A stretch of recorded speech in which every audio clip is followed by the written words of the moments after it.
প্রিয় শিক্ষকবৃন্দ, আমরা ইএফটি সংশোধনী আবেদন আমরা কিভাবে করব সেটা অনলাইনের মাধ্যমে আমরা দেখব একটু। এই চিঠির আলোকে কিভাবে ইএফটির আবেদন আমরা করব।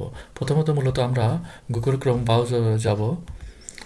তারপর এখানে আমরা অধিদপ্তর ওয়েবসাইটের ঠিকানা লিখব dsh.gov.bd। দেওয়ার পর আমাদের এই মাধ্যমিক উচ্চশিক্ষা অধিদপ্তরে ক্লিক করব।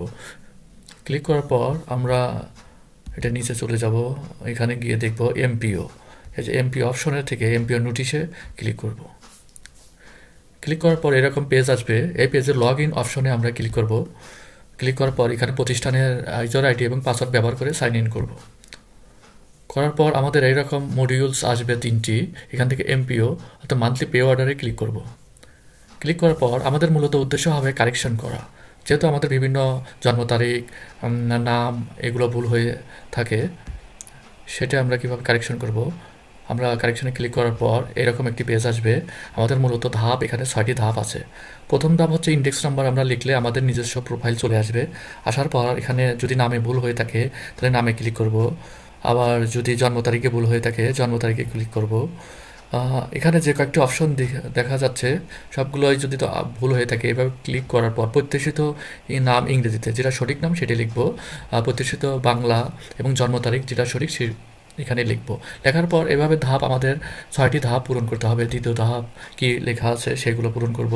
তৃতীয় ধাপ, চতুর্থ ধাপ, পঞ্চম ধাপ, অবশেষে ষষ্ঠ ধাপ। এখানে ষষ্ঠ ধাপে মূলত আমাদের হার্ড কপিগুলো স্ক্যান করে এখানে আপলোড দিতে হবে।